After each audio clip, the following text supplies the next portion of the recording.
Hello, is this on? Yes. Great, thank you.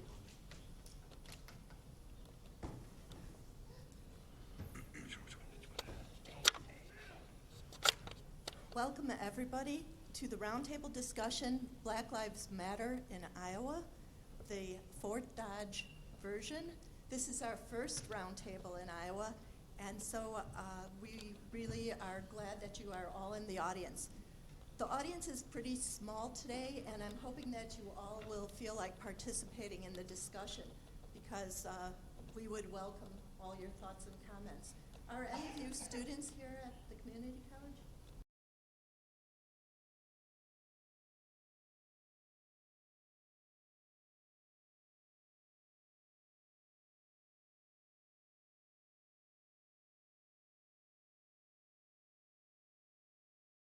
So welcome and feel free to join in the discussion. We have a variety of people here on our panel. Two of the people here are from Fort Dodge, and I will have everyone introduce themselves very soon. Several people here are executive directors and or executives who have worked with historic Black colleges and universities, and I am a professor of art and cultural history at Drake University. So we all have a lot of things to say and come from a variety of points of view. But what I want to emphasize is that we want to talk about Black lives in Fort Dodge and take that conversation in many, many directions. So we want to contextualize what's happening here in Fort Dodge. And I think the best way to start is to simply go across the row and have each person introduce themselves and say why what their work is and what they're doing on the panel. So I'll start with Mary Pat. Hi, everyone. Thank you, Lenore, for the invitation to be on the panel, and thank you all for attending this evening. I'm Mary Pat Wolford, and I spent the majority of my career as a professor and executive in two large medical schools, one in Iowa and one in Kansas City. And then after I left my medical school career and teaching as a professor of health policy, I found myself serving two historically Black universities as an administrator. And currently I have three other historically Black universities that are my clients. So my role in terms of my positions at the two HBCUs I worked with and as a consultant is to help historically Black colleges and universities change some of the things they're doing to reduce the inequity in education. And in my medical school life, I was also was a researcher and realized that there's great disparity in how we deliver health care. There's a racial lens that and statistics that tell us that there's disparity across care provisions, and certainly disease outcomes by race. So that's where I'm coming from on the panel this evening. Thank you. Thank you, Mary Pat. And I think that what's fascinating is I hadn't arranged this, but you'll see our next panelist, Caress Bjorklund. Yes. Is an activist here in Fort Dodge, and she also is a person who is an advocate for mental health. And the correspondence between Mary Pat and Caress is really one that's quite strong, and there's a lot of interesting things that come out from the conversations the two of them have. So Caress, could you talk us a little bit about what you're doing? Hi, my name is Cress Bjorklund. I just want to say that I'm honored to be able to be up here. Thank you, Lenore, for the invite. I am an activist of the Fort Dodge community. I majored in college here at Iowa Central, Human Services, and then I transferred to Hawkeye Community College and studied criminal justice as well as interior design and art. The burden I have for the city of Fort Dodge is mental illness. My goal is to find different grants or different ways with funding through the state of Iowa to be able to find more facilities in the community. There's only 16 total in the state of Iowa, but my goal is to be able to find some way to find funding to support the mental health community. Thank you, Chris. Our next panelist is an artist from ISU, lives in Ames, and he's an educator as well, teaching at ISU, and it's Mitchell Squire. Thank you so much. I appreciate the opportunity to sit on the panel and speak tonight. I'm an architecture professor. My practice is art. Right away, that says there's some sort of confusion, right? Or at least that's what a lot of my colleagues believe.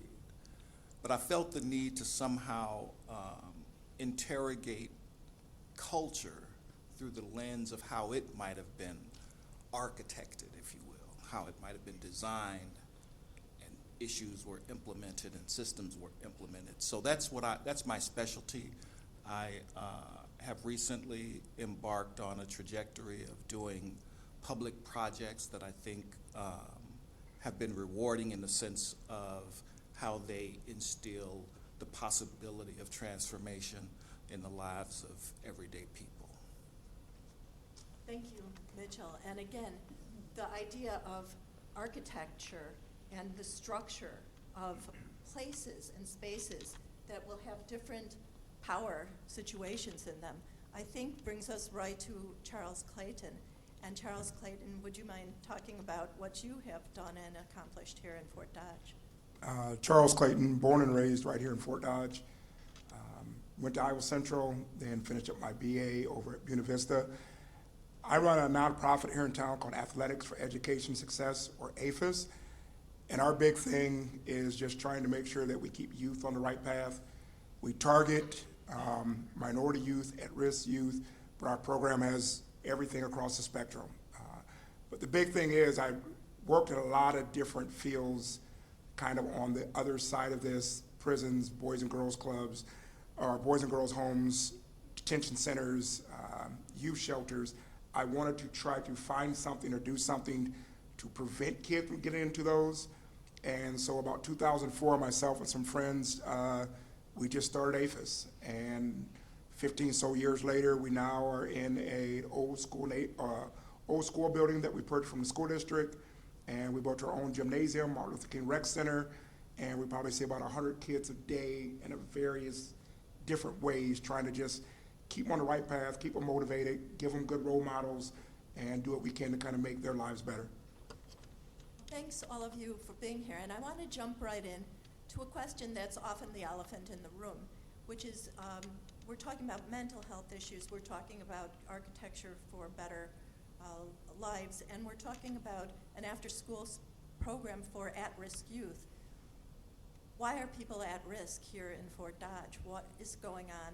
And I'm not singling out Fort Dodge, but since we're here and we're talking about the situation here, is this a place where people are falling through the cracks? Is APHIS mainly a center for youth of color? Or is there a disparity going on in this town that is similar to one that we keep reading about in Waterloo? And so what is life, and I'm directing this at both Caress and at you, Charles, what was life growing up here for both of you, and what do you feel that it is now? Has it changed in any way? I'll answer kind of your first part of your question first. Why are people falling through the cracks here? So one of our major motivators for starting APHIS was that in Iowa, the DMC, which is disproportionate minority contact, Iowa always ranks one of the worst in the state or in the country. Webster County, which Fort Dodge is in, is always one of the worst counties in our state, which is again in the top 3 in the country for having disproportionate rates that comes to juvenile arrest, proficiency scores, suspension expulsions, adult arrest, adult incarceration. They're at a level that it can't be explained by anything but the system itself is broken. The system itself is leading to these racial disparities.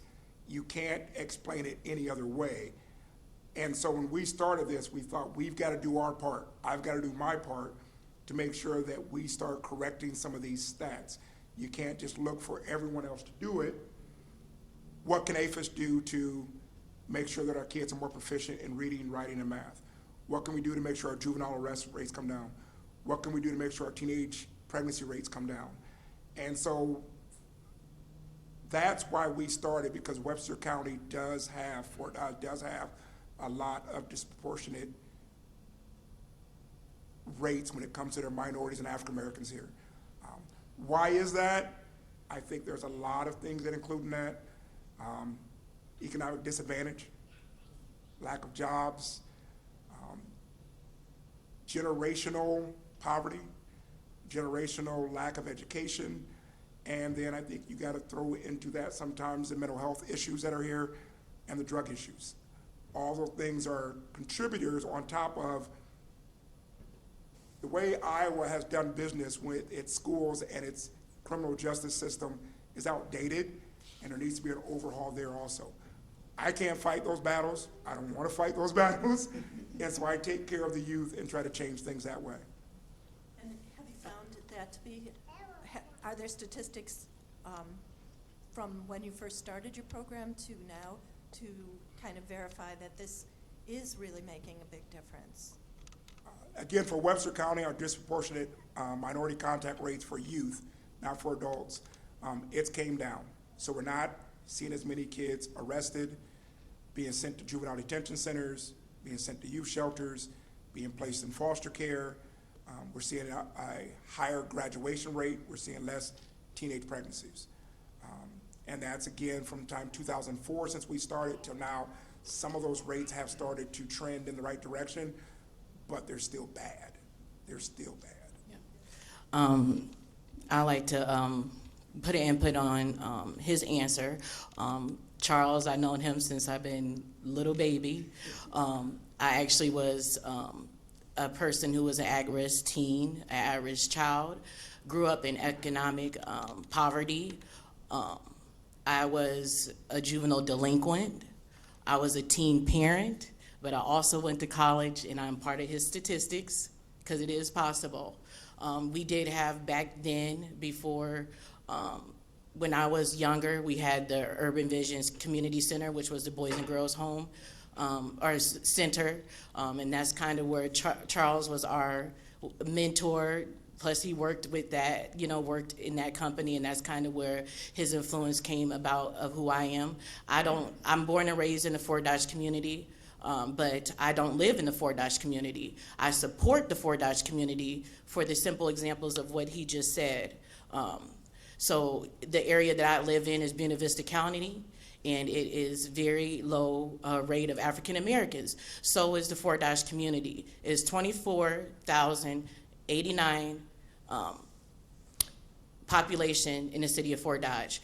Now, 5.6 or so is of African American. So with that being said, it's 5% African American rate, and it's 25,000. So with us talking about the juvenile system, talking about mental health illness in the city of Fort Dodge, why is it that over majority of it is Caucasian crime rate? But then African American is 57% in poverty, but there's only 6% of us. So what is the odds of us being successful in the Fort Dodge community? The odds are really low, and that's why I support my Fort Dodge community. That's why I support the things that Charles is doing. So one of my goals was to help and be an activist of the Fort Dodge community. So what I did was went to the Fort Dodge Community School District and said, do you remember, APHIS, now do you remember Urban Visions? You guys said that you're having some, trouble with finding mentors and examples in the neighborhood. How can we work together in order to make these high-risk kids have a better opportunity in life? Because Charles can't do it on his own. We only make up 5% of the community. But when it comes to a person like him, that 5%, imagine how much the majority of the influence he has over the Fort Dodge community. We need more of that in the Fort Dodge community. And when I met you, you had just had an event, because I know you're not just somebody who supports what's going on, but you actually have created events. Could you say a few words about the event that you had just had last week? A couple weeks ago, I had a teen and women empowerment gathering for the Fort Dodge community. The goal of the teen and women empowerment gathering was to find people who were of influence of the Fort Dodge community that were women, because I am a woman. I have teen children.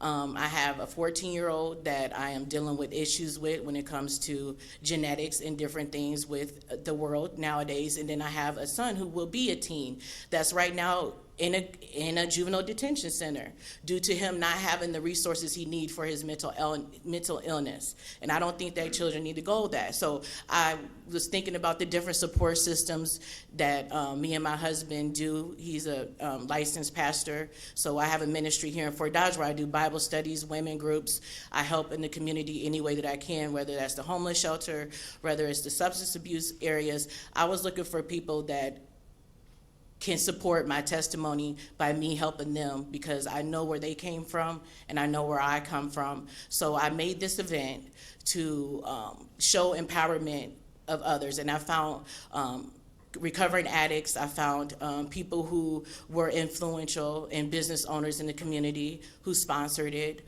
and it was very impactful. All of these women are, part of the Fort Dodge community. Some of them own businesses. Some of them want to own businesses. So they came and we had a lot of networking. It was the first annual, and there'll be another one, and I'm very excited to have that. And that's kind of. Mary Pat, would you mind talking a little bit about the issues that Chris brought up?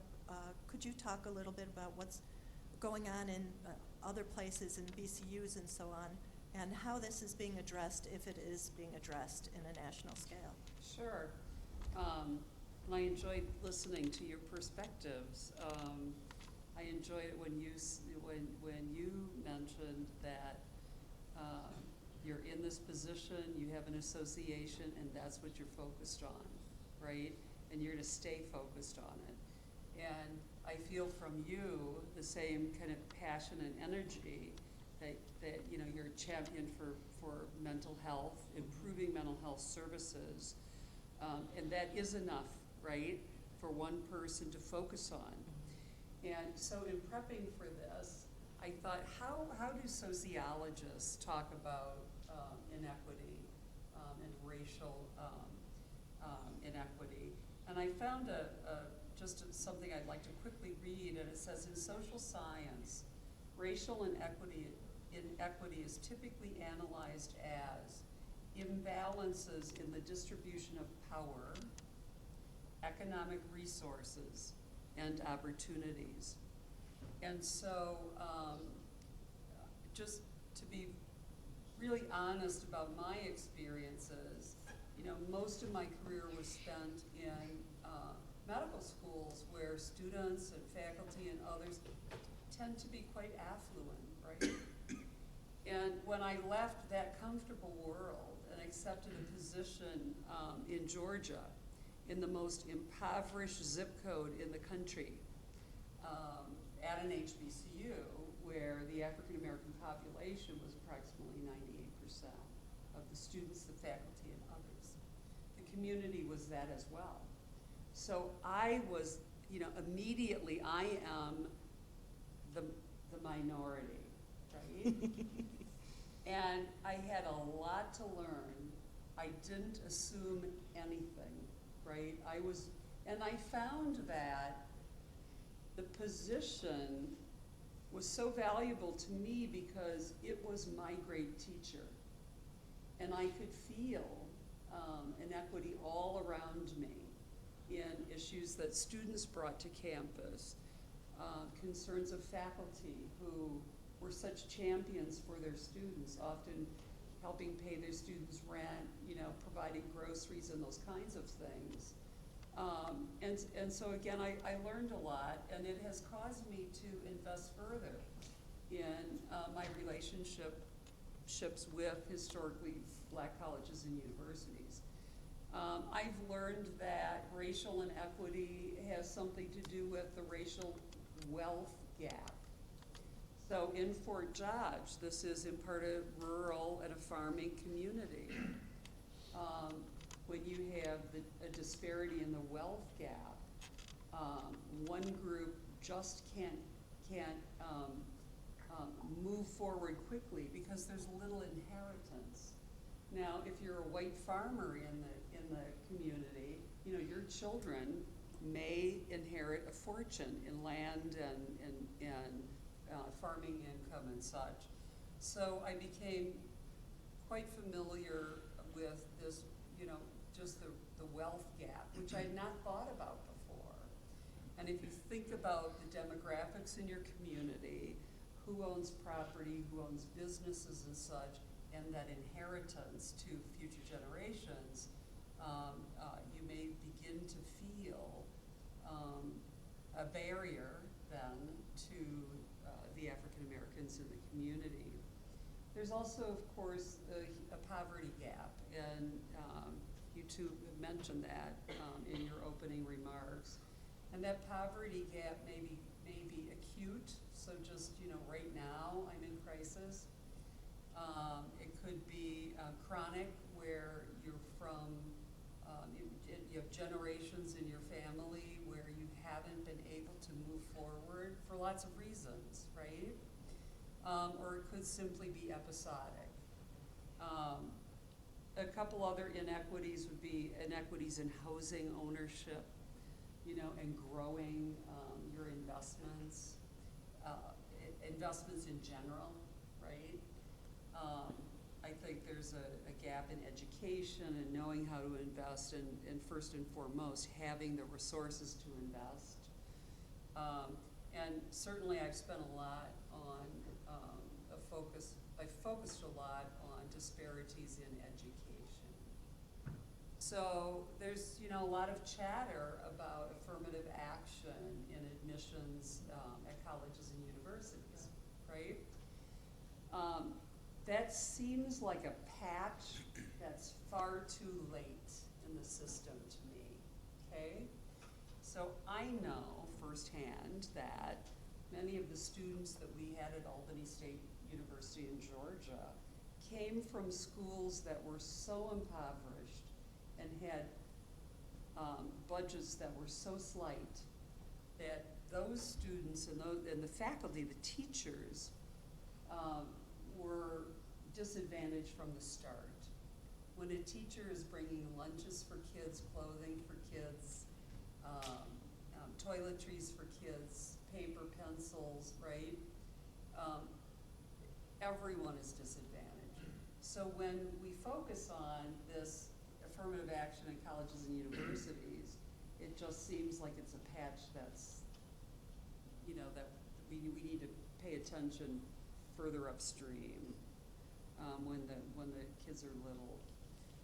There's also a difference from my analysis of HBCUs and faculty, there's a difference in quality of faculty with many HBCUs, difference in quality of instruction. And how could you qualify that difference? Yeah, I think the difference there is faculty who are very well qualified may not apply for a position at an HBCU, and especially an HBCU that's ranked 50% or below. Which I find interesting because the richest experience I've had in my life in higher ed was at those institutions, right? Because I worked with artists and poets and literature experts and scientists who were not like me. And so I think we may all be focused on our areas, right, and push for improvement. I also think a conversation like this is so important because my little push isn't going to change culture. I may have a few things, you know, I'll do some things that will make a difference. You'll make a difference, you'll make a difference. But in listening to the demographics here with the 95% Caucasian and 5% African American community, and hearing that there are disparities here and here in Fort Dodge, it kind of brings me back to our social responsibility as individuals and as members of a community, whether it's a large community or small community or our neighborhoods. And that is, we all have an obligation, right? I believe it does take a village, and frankly, you know, my children grew up in a small community, and when I lived in a small community, virtually every kid that went to their school was my child, right? So, you know what I'm saying, right? You are my child, and you know, I want you to put that back, because no, cigarettes aren't for you at 14, right? Yeah. Right? Well, I think we should get back to the point about the small town and raising the children in a minute. But I did want to bring Mitchell into this because we're talking about different forms of activism now. Sure. And as an artist, a lot of people, and in fact, just today, my class went into a different direction than I had thought it would go, because a student in his senior year in finance is taking my art history class and doesn't think that art matters or that art makes a difference. You're not putting yourself on the line, he says, and that it isn't that form of protest that will make any difference.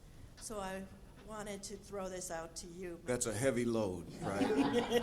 But I'm ready for it. No, I'll get to that in a second, but I wanted to sort of reinforce and maybe even state more explicitly the larger purpose and the larger ambition behind programs like these are to somehow overcome the systemic racism that exists in the country, right? There is a concentration of wealth, a concentration of power, and that's a cyclical process.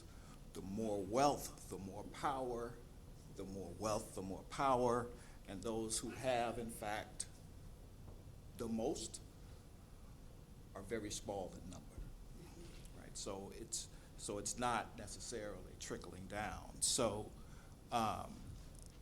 that and a number of other things affect all of the work we do.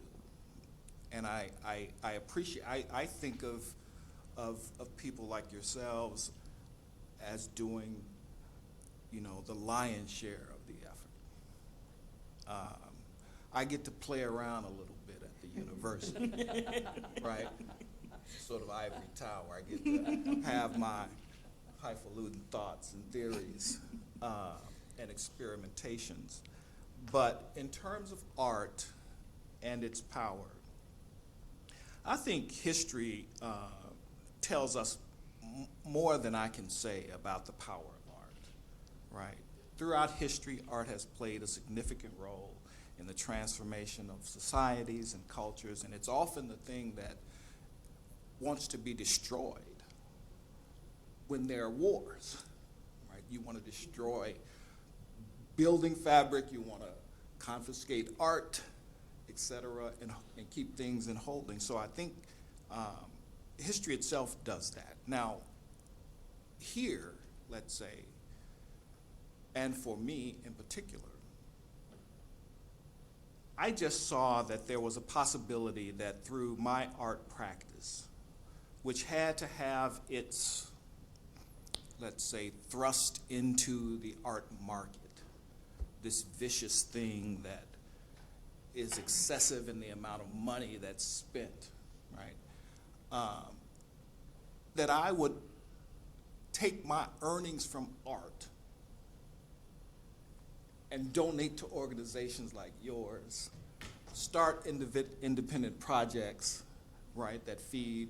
And so, you know, my wife wonders when the bathroom is gonna get done. And I'm like, but yeah, I got a lot of money, but it's from art and I need to invest it, right? That we're getting by off my university salary.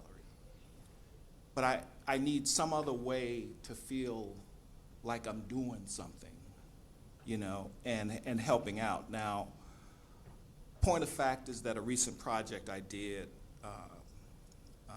in Des Moines, it was the 10th iteration of their bus wrap project, where they invite an artist to do a design, and I was the 10th one, and I tried to be the last one, egotistical as I am. And so I did the project. The fee was inordinately low to do the project, right? Yeah, typical for art fees, but not so typical for art on the market, right? If you're at that level, rich folks spend silly money on art. Okay, it's just a fact. I'm not disparaging it. I'm just saying that's the fact, and we all know that if we're in this industry. But for my little bus project, I don't mind. I'll just tell tales the way it is. It was a $2,000 fee to do the art project.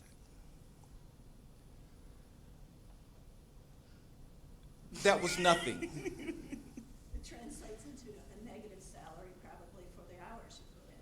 Absolutely. So what did I do? I invited a friend that I had just met to model for me her hands. And I gave her approximately 25% of that fee. I had another woman, both black women, another woman from Nigeria do some graphic work for me. Paid her another 25% of that money. I had a photographer that I said, I want a real fancy portrait taken of me. And ended up paying her a significant amount. She was Chinese. I got done, I looked at it, and I'm traveling back and forth, and I'm buying supplies to make models, etc. And I looked up and I said, I got what? I got like $500 for me? And I then said to the two agencies that had come together to sponsor the bus project, I'm gonna put this $500 up to be matched by you. And perhaps if we get 2 more people to buy on, we'll give $500 grants or donations to local groups who work with teens at risks, et cetera. So we ended up doing that. So I made nothing. In fact, it was a negative line on my personal ledger.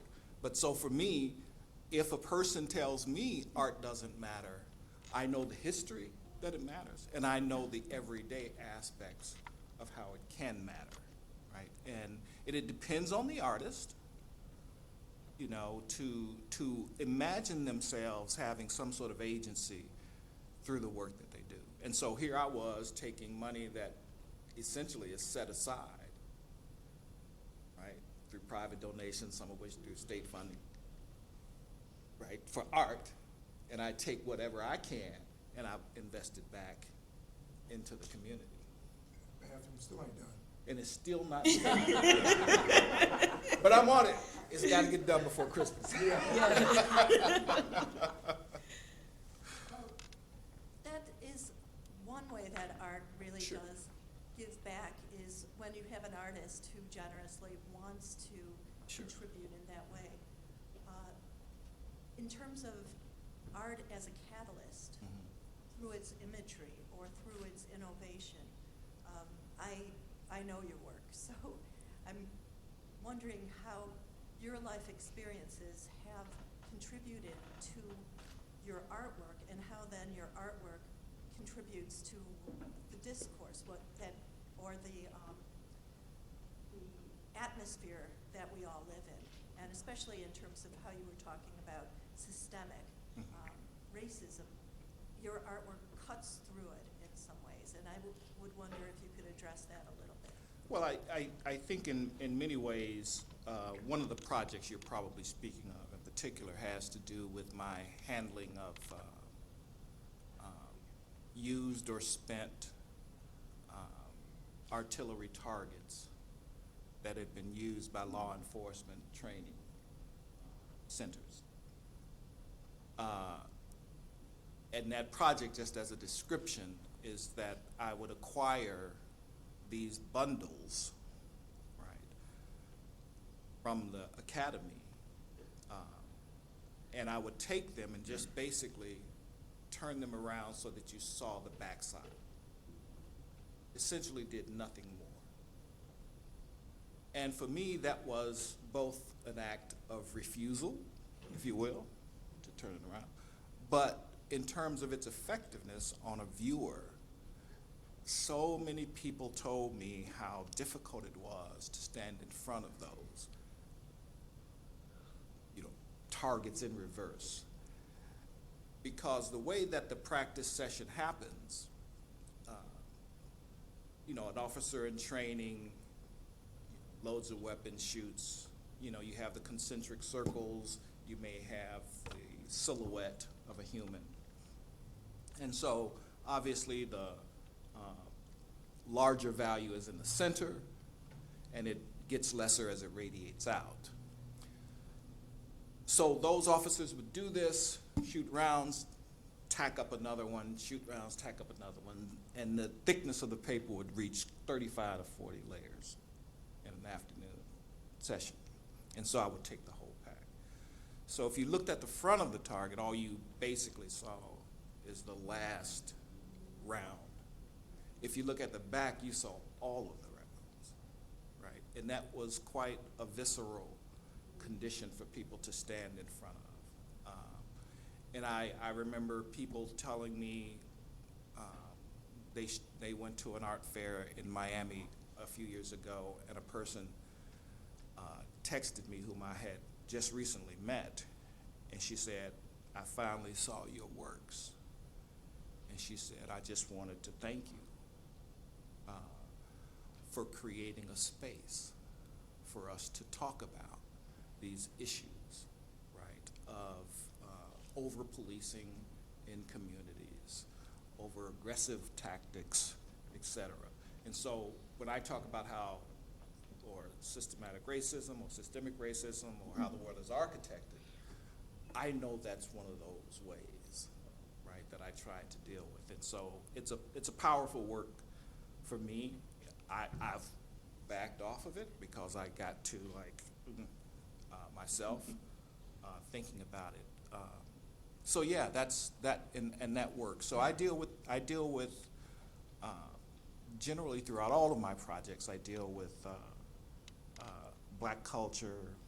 I'm currently doing work that deals with environmentalism. It could do with family, it could do with sport, it could do with a lot of things, but that's just generally my field of exercise, I guess. And as a person in art history, I really do feel that the artworks that speak to these issues do get disseminated and reach a lot of people, and let other people who've gone through things know that somebody else is sharing those things. Charles, I wanted to bring the conversation through Mitchell back to you and your, is it an agency, your after-school program? What I was wondering how your journey took you to creating this athletics for education and success. You mentioned earlier how I grew up, and also Mitchell said something about that he was going to make sure he did something, or he has to do something. And so my growing up, my identity was like when I became an adult, I knew I had to do something. I had to give back. I'm a black man. I am a proud black man. I'm going to do something for my black community, but also my community as a whole should be affected by this. Growing up, single mom for most of my life. She remarried later on when I was in my teens. By then, know-it-all, cocky teenager, you ain't my dad, didn't really pay him the respect probably that he needed at the time. and have made amends since then with them. Sports was my outlet, and that's kind of where this name comes from with athletics, because when we started, it was just myself and some guy friends. We knew sports, so it's like, what can we do? We can do athletics, that'll help us reach the kids. We've evolved since then, but sports was our outlet, so basketball was my big thing. But that was my only thing. Like a lot of African-American youth, you've got sports or entertainment, and that's all you put all your coins into. When I lost that because I had a college basketball scholarship, got on the campus and acted like I owned it and wanted to create hell on the campus, I got kicked off. Came back to Fort Dodge, and within a year found myself locked up and looking at 25 years in prison. So I have a felony on my record. So at age 20, I'm an African-American male in Iowa, in Fort Dodge, Iowa, with a felony, trying to survive. But again, I never saw that as a deterrent. I think resiliency is something that if we can teach young people, especially young people of color, to talk about resiliency more than a lot of other social skills would be great, because I wasn't gonna let that define me. I wasn't gonna let that felony define me. I wasn't gonna let that jail term define me. I wasn't gonna let that sentence define me. It was like, yeah, that happened. Yeah, I lost my college scholarship, that happened, but I'm better than that. And I told all my friends getting out of lockup that I'm gonna either be retired or running my own business by 40. You're talking this, you're that. No, and if you're not going to help me, I can't associate with you anymore. Because the people I was associating with, the things I was doing before, I'm better than that. And I talk to a lot of kids and a lot of youth, and I tell them sometimes, society has a thing of saying you shouldn't feel you're better than other people. Why not?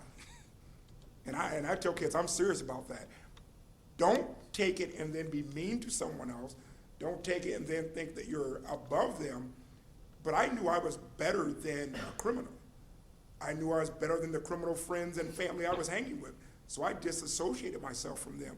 And my whole thinking was, get your education, get your life back on track. Now you have to give back so no other young black males make the mistake that you made. That's your mission now. That's what you have to do now. That is your calling now. And that's all I was focused on, and was able to fall into APHIS out of, I think, a lot of guidance from God and some luck, but it was also that resiliency of, you'll never be able to do that, you have a felony. You'll never build $1 million gym, you're just a black guy in Fort Dodge with a little small nonprofit. You'll never own your old building. Your own sons will never play college basketball. Like, bet against me, I'm better than you, I'm going to win. I'm not going to lose. I mean, that's, you said your ego earlier, I laugh, because it's like, my competitiveness and my ego of being a proud black man. Growing up, my idols were Muhammad Ali and Malcolm X. I'm a proud black man. You're not going to stop me from achieving whatever I set my mind to achieve. So APHIS is a byproduct of that. But also, I say I have to give credit to a white gentleman in town called Jerry Patterson, because he did everything that APHIS does now for me and my friends growing up, because he ran the local YMCA and he ran a local baseball field. And he was gonna make sure any kid that came through that door that wanted to get into the Y or wanted to play baseball, you played no matter what. You had a ride there no matter what. You had a uniform no matter what. And I say a lot of times APHIS is just the Jerry Patterson remix, because that was a guy that really made a huge impact in my life. And it's like, what I'm doing is just basically carrying on that tradition, but because of how I, again, just my cultural identity and pride, I have to put my own mix and my own fill on it. One of the things that I am anxious to ask about is the daily life here, because what we're talking about so much is about more in terms of groups and things like that, but was growing up in Fort Dodge, and excuse me for my ignorance about this, was it very there were so few black people here. Is it extremely segregated? Did you mix with white kids here?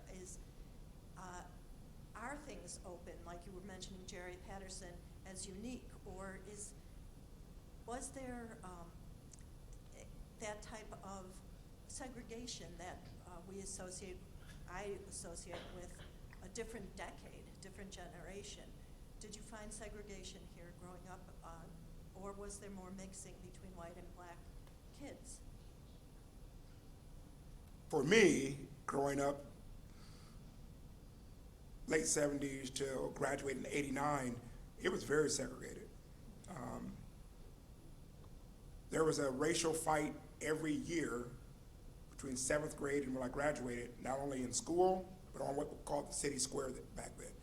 And everybody knew it was gonna happen. There was gonna be blacks against white every year. It was gonna happen in school, and it was gonna happen on the city square every year like clockwork. That's just what happened. Being called the N-word and fighting because I was called that was just something that we knew was going to happen when we got up that morning and we walked out the door. A lot of racial overtones, a lot of racial hostility, a lot of groups did not mix. If you weren't probably in an activity or a sport, you probably never interacted with someone of another race. The churches did not mix. And so if you weren't out for band or choir or basketball or football, chances were as a black, you never interacted with whites, and as a white, you never interacted with blacks. And Russ, was that your experience too? He did the part. I'm thinking more in present tense, because I have two older African American children and I have two younger biracial African American and Caucasian. The city I live in is under 200 population, and on the census, we're not even counted in my town. So with that being said, is the school systems, I've never dealt with so much of the racial tension, because I never had to as much here because I was involved in things, but I've never felt it more than I do today for my children. I had to remove them from the school system, and I'm doing 2 years now of homeschooling for all my children. I honestly believe that if my children would be failures, it'd be due to the fact of my choices not being able to be in a system where it is to one standard.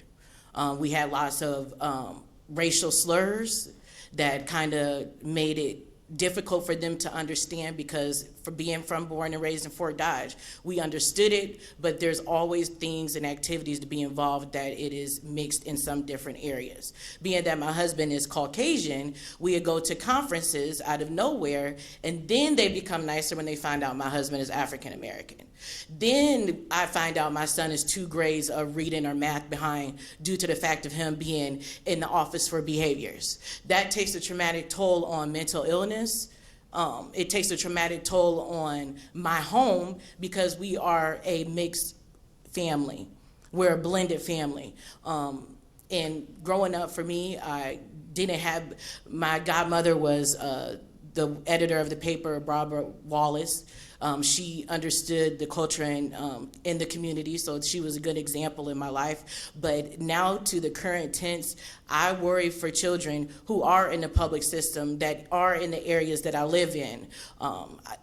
I just can't stress enough of how important it is to be able to be responsible for your kids' well-being, education, mental health, and all that. Not all the time is other people gonna be able to hold your children up the way that you should as a mother. And that's where a lot of mental illness come in too. And being in the school system here in Fort Dodge, due to some traumatic events in my children's life, you know, mental illness plays a part in the Fort Dodge community. Their father was convicted for life without possibility in jail in 2014. That was being played in the newspapers, all over the news. Studying criminal justice and studying the things that happen surrounding the case and my children, those were things that worried me. I said, it's time for us to move out of here. I love my community, but these are things that I may be able to handle, but not my children. So with that being said, and then dealing with that and moving and going to a community where we're not even counted in population, it's hard. It's hard dealing with that for your children. So nowadays is the time where I feel that it is most enlightened in my eyes. And I stress, and I'm so I'm just so happy that I can be around people who are professors, being the educational background that I have, and being able to have mentors in the community as for like Charles. Those are the things that I look forward to instead of a school system. And I'm not trying to down the public school system, but I just don't believe that the No Child Left Behind Act is something that I want my children to follow. I agree. So. Mary Pat, could you offer a context for some of this, that we've been talking about raising the school system, the prison system, and the situation in Fort Dodge being one that has, it sounds like, very constant racism that hasn't abated, and there are these attempts some movement forward, but can you address this a little bit? Well, actually, I have a number of comments, having listened to some of my good colleagues' comments here. When I was in Georgia, working with all of the wonderful colleagues I enjoyed at Albany State University, again at HBCU, when I was in Albany, my oldest son was incarcerated. Now, I need to tell you something. My wealthy, white, longtime friends did not reach out to me because my child, right, had gotten into trouble. It was a blemish on our family. My new and wonderful colleagues at this HBCU embraced me in a way that was extraordinary. Of course, the first statement was, now you know our world, right? And it ended up with my son that the police produced fraudulent material. They destroyed evidence. My son eventually sued them for civil rights violation and won. And I've never had the support in my life that I had at that moment. And when we won that case against the Des Moines Police Department, I'll tell you what, I've never partied like I partied there, right? You know what I'm talking about, right? So that was another situation where, I could feel the power of inequity, right? And I was able to be embraced by individuals I thought I was not like at all, right? But at the end of the day, I was more like them than some of the people that I invested the majority of my life in as friends.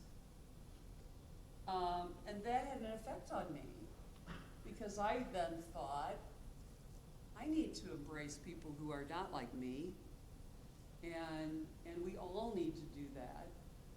Currently there's so much emphasis on bias, right, and implicit bias. But my position is, we all are hardwired for bias, and we can study it, and we can immerse ourselves in situations that may slightly change our bias. But I also believe that we need to work hard and invest in communities and individuals where there may be an inequity, and have conversations to understand that, right? And it's not just education, it's not just art, it's not just wealth and equity, it's that whole, I want to say milieu of contributing factors. And so that was the most powerful experience for me. And in listening to the three of you, you've taken your experiences, right? It's your reality. And you've said, I'm going to affect change. And even though you said, I'm in the tower, the ivory tower, right? That's not where I came from. Right, I get that. I could got feel stories. that. Yeah, I could feel that. But you, in the best way you could, reinvested your margin on that project. I walked away from my experience with African American friends and my son's experience, beginning to engage in research related to over-incarceration. And I'm currently working on a funded project, which is where I am evaluating plea deals. Now, we know that 80% of cases don't go to court, they don't go to trial. We know there's a deal between a prosecutor and a defense attorney, right? Mhm. We know there's hugely disproportionate number of plea deals in front of young people. Yep. And we know that those young people, for the most part, may not have the funds and often do not have the funds to hire legal counsel that's going to get them from where they are to, off the hook. Mhm. And so my research is related then to plea deals. So I know that in order to consent, because I worked in healthcare for so many years, you need to be able to read and understand, right, what you're consenting to. Yep, yep. In the pilot of my research, I learned that 100% of plea deals are written at a 12.7 grade point Yep. level. Well, we all know if we're not at a 12.7 grade point level, and I may have a PhD, but I may be at an 8th grade reading level because I'm dyslexic, right? We know then that the majority of individuals who are incarcerated took a deal. They didn't know the consequences. The Supreme Court ruled that plea deals need to include all of the collateral consequences that you will face with a felony. Employment discrimination, housing discrimination, a sexual assault charge that may not have been real, right? You're in sex offender housing. Plea deals don't include the collateral consequences that the Supreme Court has said they must include. So how can I make a difference? Well, my difference then is, because I've had these experiences, right? I'm in the tower, but I'm gonna work as hard as I can work to ensure that plea deals are true and real. Yeah. And for all of those thousands of people who are currently incarcerated on a bad plea deal, that there's code that's introduced that re-examines it. So, on this research, I'm just gonna go Erin Brockovich, right? One of the things I feel I want to address is each one of you has talked a little bit about how you are involved in making things better and how you got here. And I haven't done any of that. And part of that is because I grew up in a upper middle class family. I grew up, I guess you might say, in that tower to a certain extent. But you can't be a living human being, as my grandparents would say in Yiddish, a mensch, without seeing these inequities. And I loved your phrase, the power of inequity. You cannot live in this world, in our country, without having it confront you all the time. And I was very aware of, you look anywhere and you see it. And so how do I, coming from my background, not contribute to the inequity that I was born into, but try to understand it and work for making this world more like the childhood I had. Why can't that be more available? And asking that question seriously takes me out of my comfort zone and into looking at other childhoods, into other places. And I am always a stranger to those things. The way you grew up is something I've only read about. I have never experienced it. And so I need to know it. I need to know it because we talk about Black Lives Matter, but if we only say that should be Black people to whom they matter to, our country will never get better. And as long ago, you know, as the early 19th century, W.E.B. Du Bois talked about lifting the veil. He talked about the fact that Black people have double vision and that they can see the world as the white person thinks it is, and they can go beyond into that veil and see it from the Black point of view. And I think that white people need to experience that and need to have this. And I am very honored to be on a panel with all of you and to have you help lift that veil, help a person who is not from that world enter into it a little bit. Your generosity in talking and explaining it furthers every conversation that we need to have. And I'm wanting to open this conversation up now to the audience and see if any of you want to if you have questions or if you want to share some of your stories, some of the things that you've experienced. Please just raise your hand, we'll call on you. And welcome to the conversation. I have a question for us. You said you're interested in the mental health. Mm-hmm. I'm a therapist here in Fort Dodge, and it's such a struggle. I have reached out to a few Mhm. that I've worked with in the past in the African American community, but it's very difficult to open those doors. I say you're welcome, but they don't necessarily feel welcome when they walk into a office with a white woman. Yet I work at youth shelter, so you have to buzz in to come in. Yep. So that's already setting up barriers. Yeah. What is something we can do at our organization to open to the people within the African American community better? I feel like I'm kind of familiar with the youth shelter, and I think a lot of the people who are there do suffer with mental illness. Mm-hmm. I think ways that you could be able to help with that type of culture in your place of business, having guest speakers who are culturally different to get that small groups, get people comfortable, find people in the community that you know, or people who are at your work who know of others who are positive role models in the community and have like group and motivational speakers. I do a lot of that. Having people who are in the community with some of your clients, having mentors that you can trust. Obviously, they do lots of criminal background checks and things.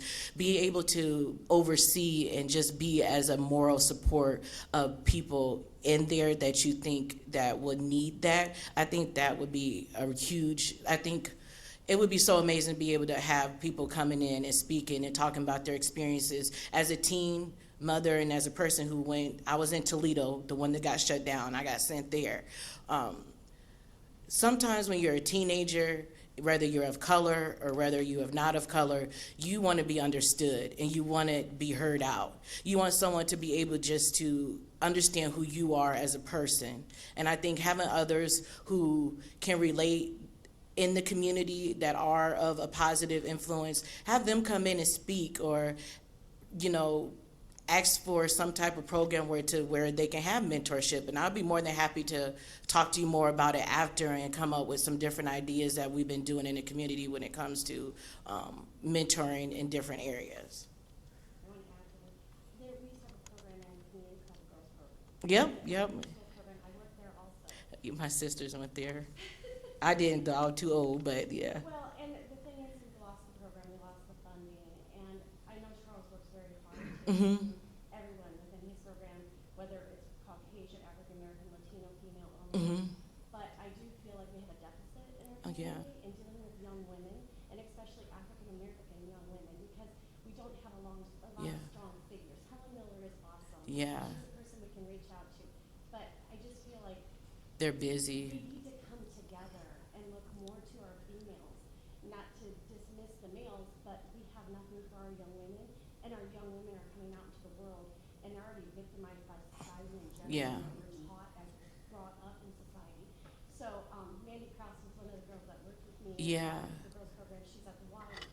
So I just think that if there's some way, if you guys can think of some way, we can pull together and do something. I actually, I figured that I didn't want to make other people uncomfortable. I did bring some flyers that I handed out at my women empowerment group with dealing with people who want to be potential leaders and mentors of the community that aren't part of the school system, but trying to be leaders of influence in the community who are women, or people who are looking for support dealing with DHS or dealing with the juvenile court system or dealing with foster care system or dealing with people whose parents are incarcerated or they're incarcerated through juvenile systems. But there's a group of people who I've been working with that have, there's a mom group, there's a group that wants to help with teenage, there's a group that wants to help in the community. But I do have like a couple of flyers that I will be able to give to you to kind of give you kind of a broaden of what topics or different things of support that we want to look forward into helping in the community. And I think if we can find enough support, as in people like you, to be able to make it better organized, maybe we could find Iowa grants in the community to be able to write to help with a certain program, just like the mental illness program. Those things all surround in different areas that we can use of different grants and funding in the Fort Dodge community. There's so many people. One of my close friends is Megan Sharenavaz. She's a doctor at the community health. We grew up from, young to older now. She's very an advocate of this. People like her, and maybe we could talk after, and if we can find a way to have that organized in a way, then maybe we will be able to find funding and grant and support from the community to help. I love the Girl program. They need that support. And I think with the things that's going on nowadays, we need more support as mothers and for children in the Fort Dodge community. So, sorry. I think it's so essential when we talk about programs and ways that we can reach individuals. But I think what I'm hearing is that we need to start with individuals, to have a conversation that you honor by not judging. You honor that individual by having that conversation. Trust builds up. And I think that by starting at that level, that we multiply our own knowledge. And I think it's important for that conversation not to be one-sided. I think that conversation needs to go both. That's how you build that trust. And by engaging with individuals, you learn to trust other individuals and to honor their stories and to hear them, really, really hear them. It's critical to everything that we do that we start at that level to reach out. Yeah, I think, if I'm understanding your comment, what we're doing here at the Roundtable could be a catalyst for more conversations, and that not just conversations that we would take, but that each one of you will take and continue it. And so that way, we just keep increasing the ways that we network with each other, and the ways that we bring in more contexts. Because I think what we can see from this panel is that having a variety of backgrounds doesn't make the conversation less intense. It actually gives us ideas of how to engage and help in ways that we didn't think of before. So I appreciate that. And yes. I have a comment and a question.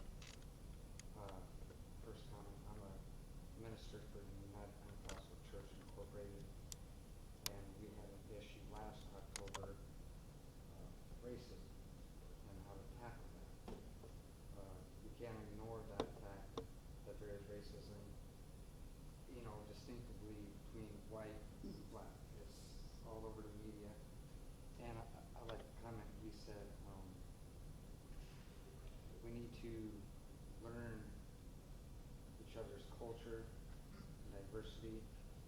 That's one of me and my wife's purposes. I want to tackle that. You know, it starts in these communities. This is a great thing that's happening in Fort Dodge. You know, I have a burden for Fort Dodge. My wife has a burden for Fort Dodge. I wasn't born and raised here, but the Holy Spirit led me here, and I have a burden for this community. Now, this type of setting needs to happen in every community in the state of Iowa, across the world. I mean, even in the small communities, racism is happening in such a Spencer, Iowa. You know, I wasn't always, I didn't grow up in church. I was in the world. I smoked weed. You have a cop knocking on my door, and then my friend that is African American, they go bust down his door. To me, that's racist. This needs to happen across the board in these small communities. I mean, because African Americans are in every community. It might not be a lot, but even like police departments or businesses or just the communities around here or the state of Iowa, they need to be informed of this same thing that's happening here in Fort Dodge. And so my question to Charles, Professor Mitchell, you know, I have a burden for African American men and just men in general here in Fort Dodge. We have APHIS. Like, is there any way that we could team up? Is there any way that we can reach the men of Fort Dodge? Now, you're specifically youth, but I feel that burden on the men. There's such an anointing here, an anointing over men that I see inside her family and outside the family. Like, we need to do something. There's not enough being done in this world, really. So is there an avenue? That's a really, really tough question. You should probably answer it. But And that's why he's a professor. my answer is this, and I tell people, people come to me with questions like that for adult men groups, women groups, and my answer is always the same. I'm willing to help, I'm willing to try to house, but I don't deal with adults. I don't suffer fools. And so a kid is a kid. Every mistake you make, you're a kid making it. At some points with adults, I can't suffer them. I can't. My mentality don't let me deal with adults like that. But I always tell people I have a whole school building with rooms. If there's something I can house or help, or someone wants to pick my brain, I'm more than willing, but I don't do adults. I don't. I love your boundaries. I really do. Right? I mean, I've been doing this for 15 years officially with APHIS, but even before that, I was always someone that worked with people in the community, so kind of maybe a role model in the community. I know what I'm good at. I know what I'm not good at. I know what I have a passion for.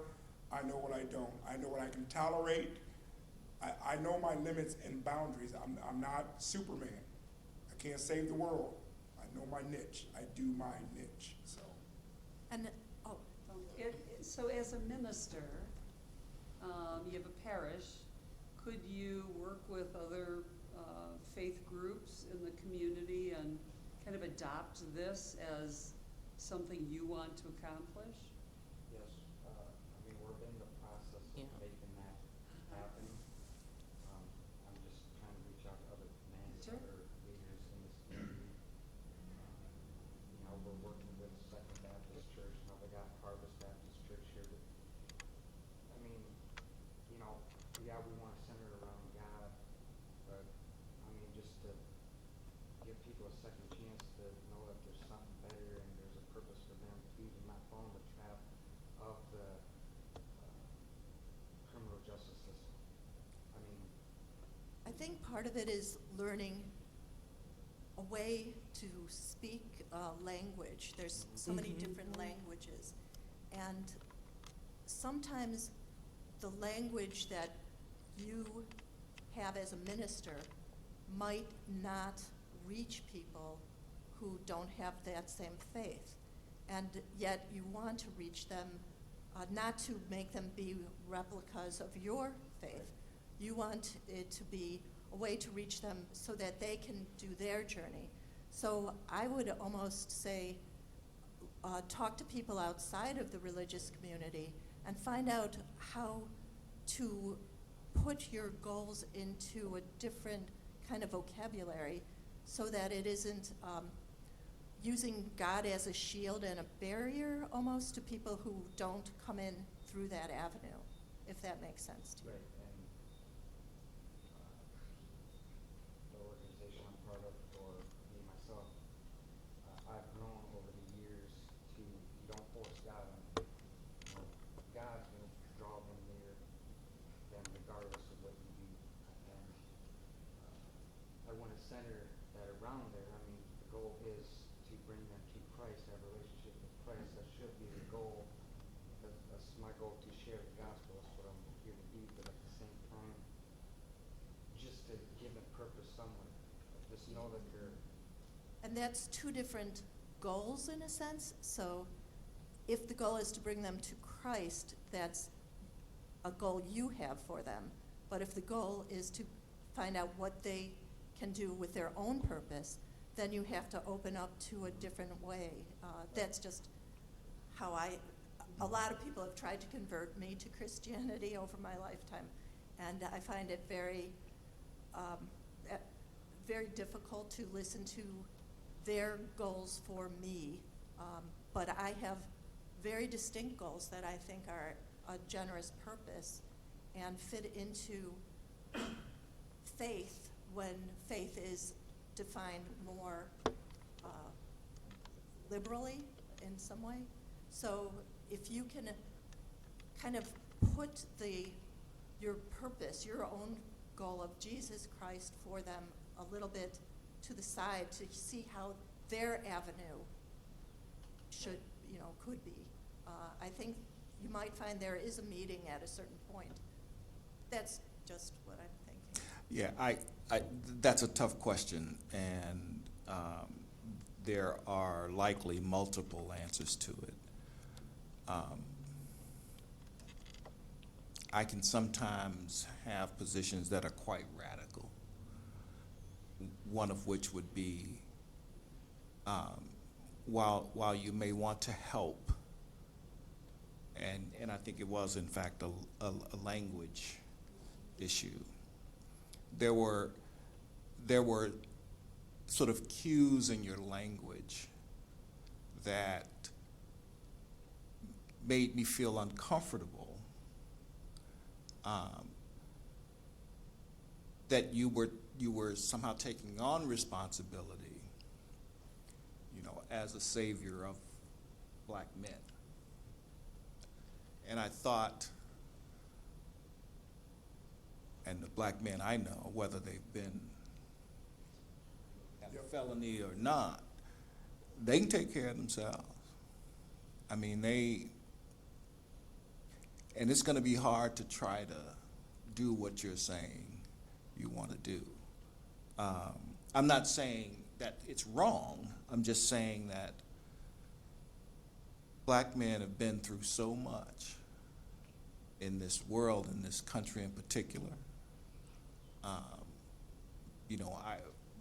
My life, everyone else's life here. So it's just, it's interesting to me, and so I get a similar thing. I'll try to be even more blunt. I have a similar thing with my architecture students who come into class who are wanting to save the world, right? They're wanting to have such impact. And the first thing I tell them is perhaps you need to fix you first, right? Before you, in fact, just assume, right, the right position to help others. So that's, so that takes them by surprise, but I say, but that's in the scripture, right? Right? Take care of your own family before you try to help somebody else. So there is, see, I was on the route to become a pastor, so. I'm sure you're preaching in your classroom. More or less. But, so yeah, I think it's a hard challenge. I know, wherever you speak, and I think you're probably seeing situations that you want to help. And how you do that is tricky business at best. But I think this conversation is so important, right? So it's saying, ooh, there was something you said one or two things that caused me to bristle just a little bit. And having the relationship and the comfort where you can say that, you caused me to bristle. Yeah. And for you to say, oh, tell me about that, right? And I think it comes back to your comment where you said something to the effect that we need to have conversations, we need to respect and listen.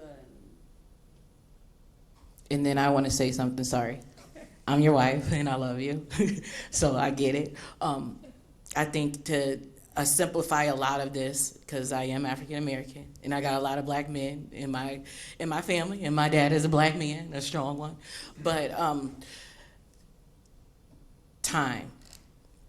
If you have a passion for the Fort Dodge community, the best thing you can do is probably volunteer and have time.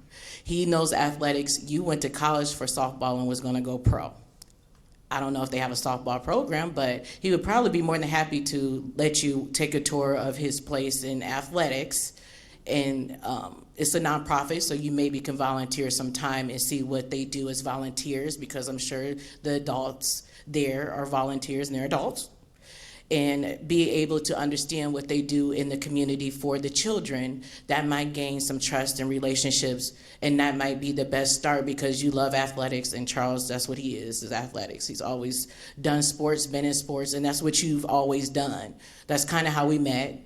You had the adult league with my uncle, and you have different stuff, and you're very good at basketball, and baseball is where you almost went pro.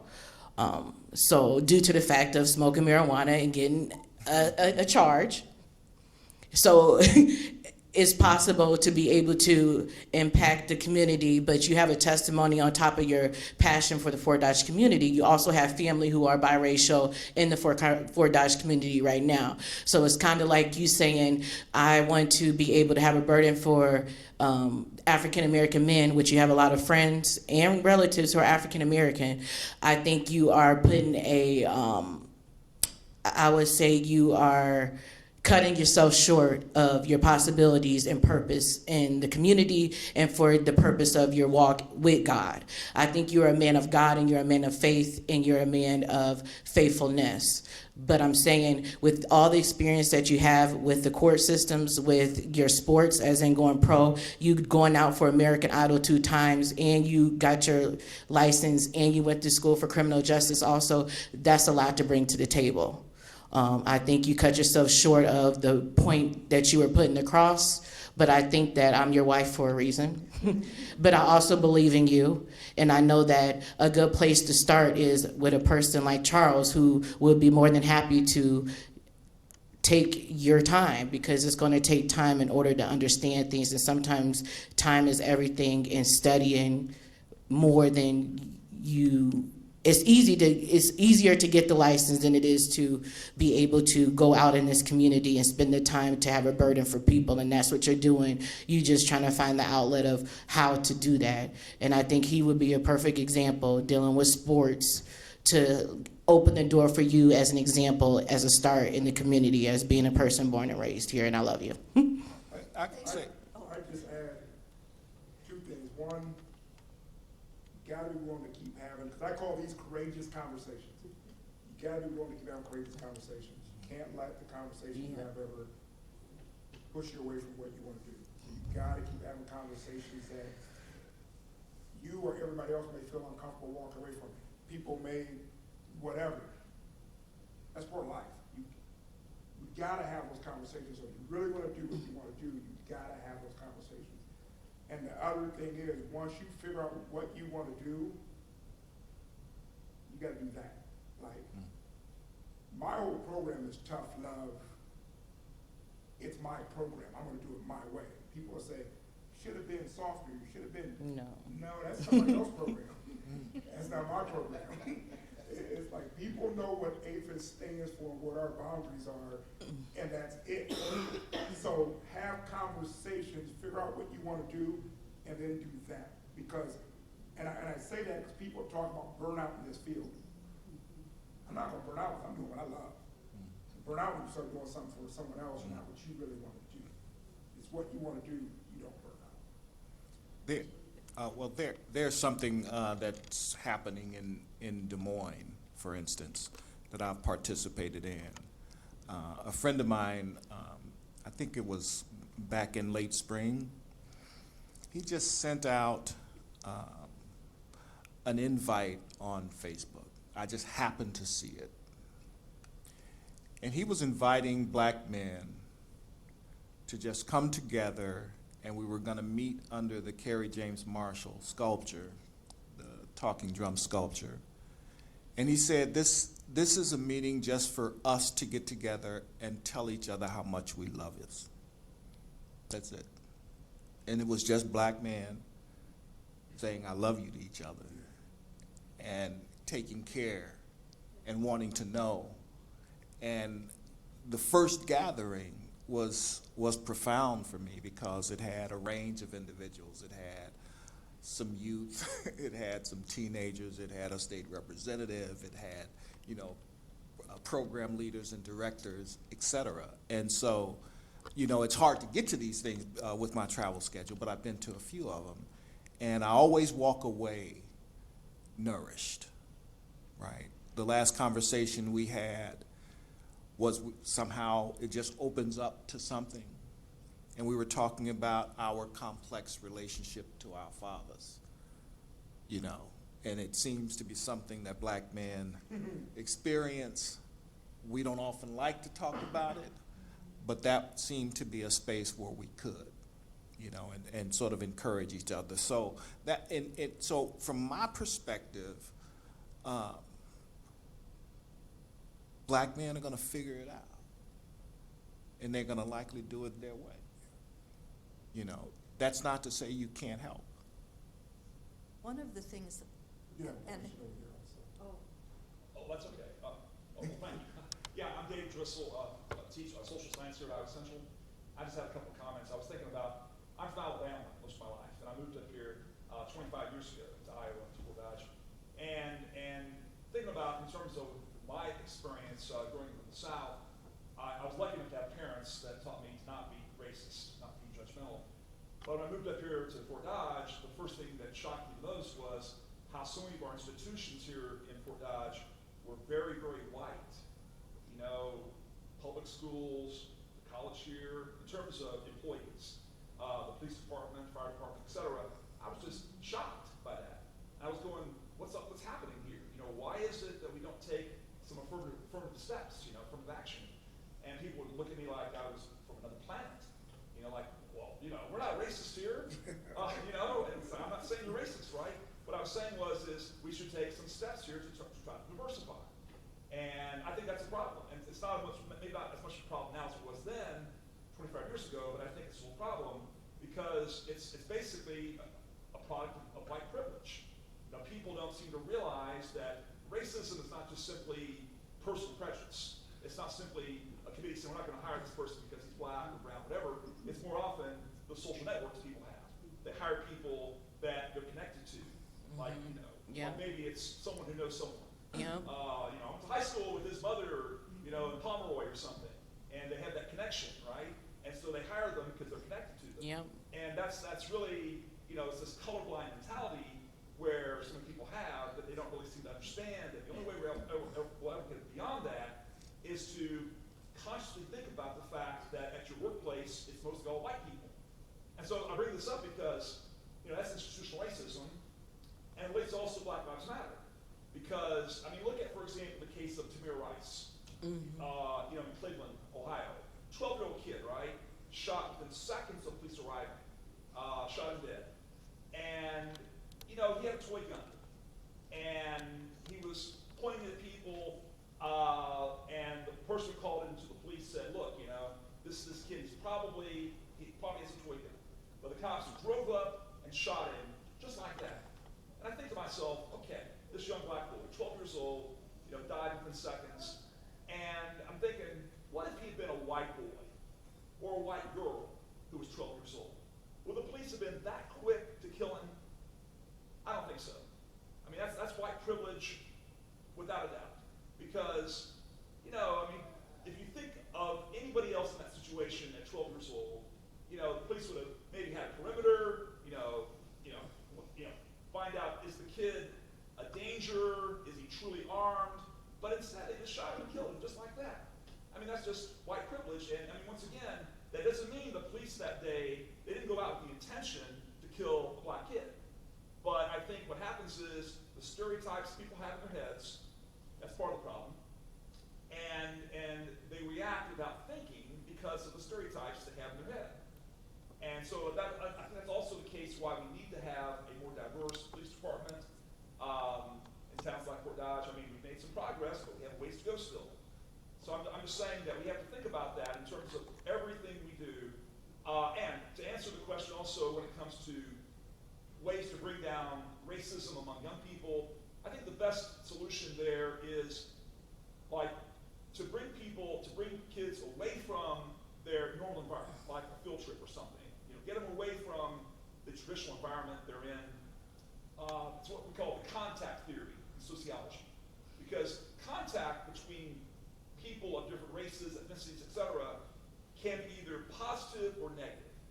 It can be positive if they're away from their normal environment and interact in basically a level social space. But it can be negative if they're always interacting like in a public school and they have their spaces they think in the school, and it's very competitive. So I'd say, just like the movie Remember the Titans, good example, because in that case, the coach brought the kids away, to Gettysburg, right? Brought them away and said, okay, get to know each other.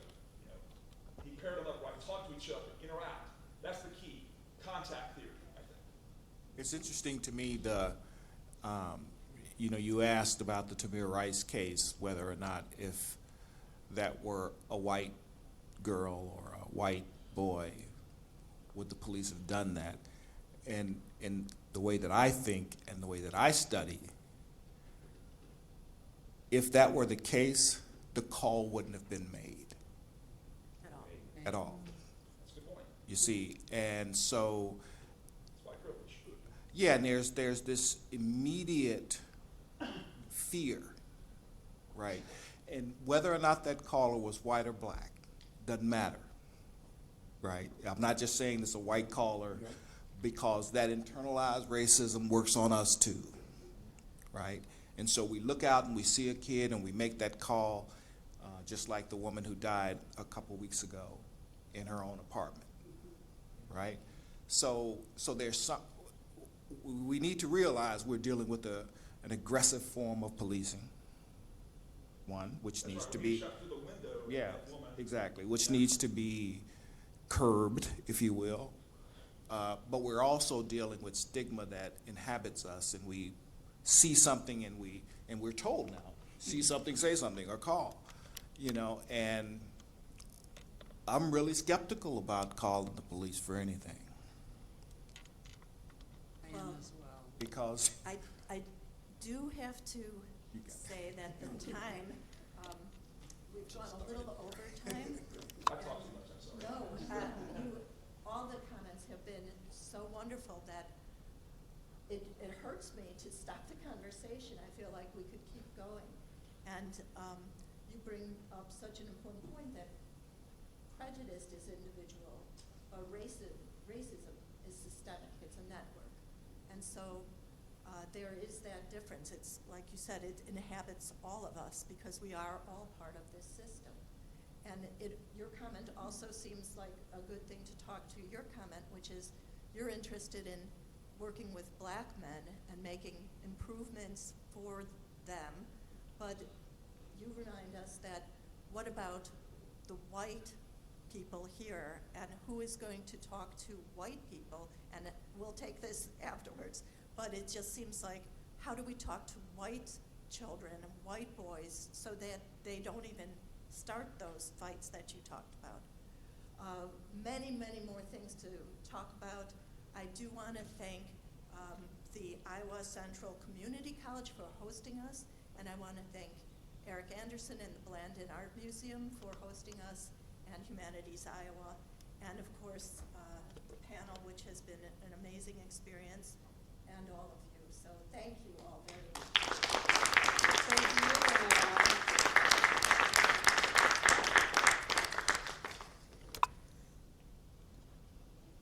Is that off now?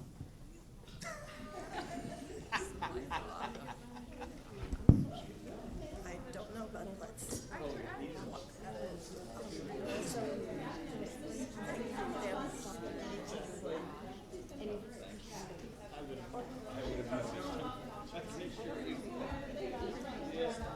Thanks a lot, I appreciate you guys coming.